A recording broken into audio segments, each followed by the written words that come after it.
Alrighty, so today I wanted to talk about how you're going to paint your masks. So I think you should have gotten a piece of sandpaper, some of it might have been brown in there. So if you had any huge bumps from the paper mache clay, like if you look at my wing right here, I've got this little guy that is kind of not where I want it. So you can kind of sand that out. Now it does take a little bit of patience, but it does sand down. This one's tricky because it's like right in a groove. If you needed to, you could always go back. If you like sand something and you're like, oh, I still don't like it, you could always put another piece of paper mache there.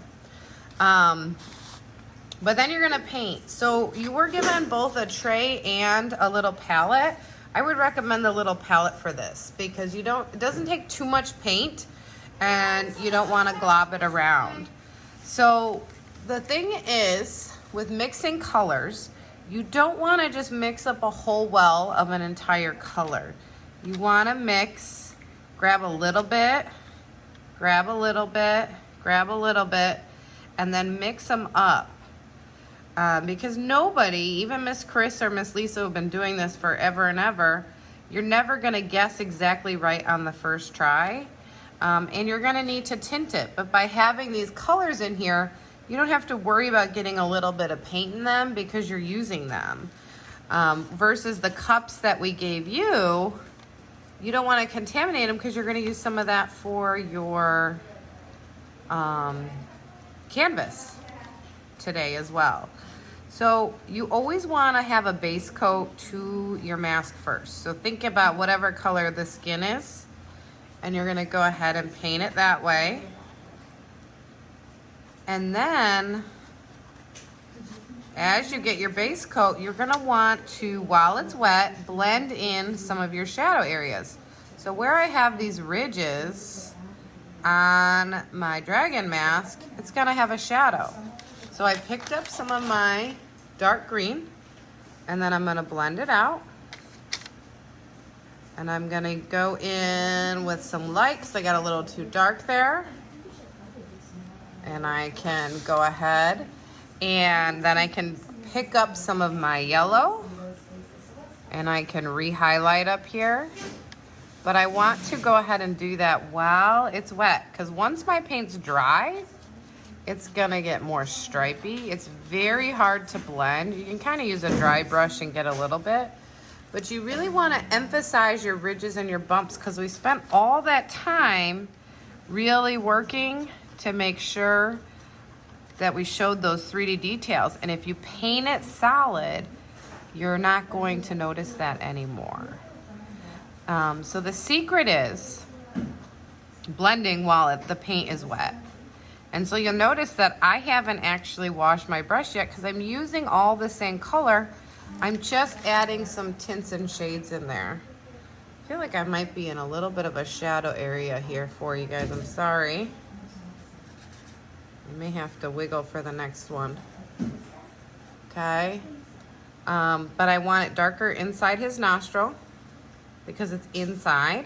I could throw a little black in there, but what I'm gonna actually do is I'm gonna mix up a tiny bit of red with my green.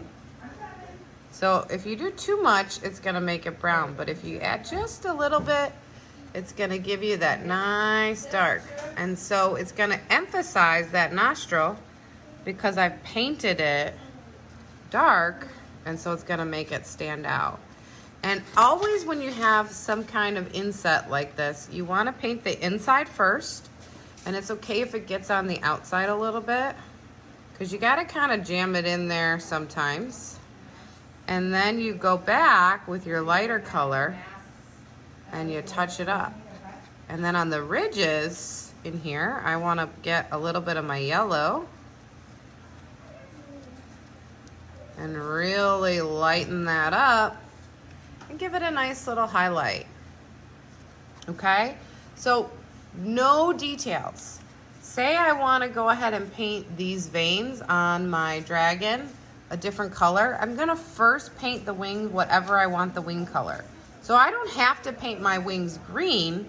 Say I want them blue, but I'm gonna paint the whole wing my blue with my blending And then when that's dry, I would come back in and do the veins. So you really have to be, when you're painting, patient. A lot of times we get students that are just so excited to do the details that they do them all right away. And when both colors are wet, they're gonna wanna mix together and it's gonna be really hard to be accurate. So in my horns, I want them like a cream color. So I'm gonna mix up some of my white, some of my yellow, a tiny bit of red, and I'm gonna mix up a cream color here. Okay, and now my ridges are gonna end up being a different color, but I'm gonna paint the whole thing. I'm gonna get a nice base coat all the way on my horns. And then when they dry, and this is acrylic paint, so it's not gonna take forever and ever to dry, then I would go back with my small brush and I would very carefully paint those ridges. But you definitely wanna have the base coat in every area first. So no details, no outlines. All you're doing is that base coat, and you can shade as you go. So if I wanna grab a little bit of red and darken it underneath, I'm gonna grab a little bit more underneath each of my ridges and then blend it down, I can do that. So a lot of the painting, it's really very simple, gentle shadows that are gonna really make your painting come alive. The nice thing about acrylic paint is that you can always let it dry and paint over it. But if you try to paint over it while it's wet, the colors are gonna blend together.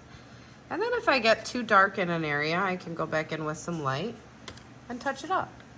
So you can see there, my horns look 3D. It's a base coat. It's all basically one color. I've just tinted and shaded it as I go.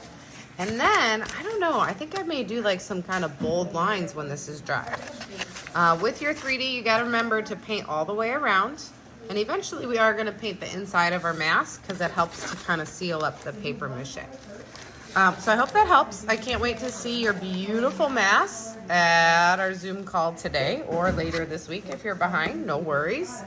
Good luck.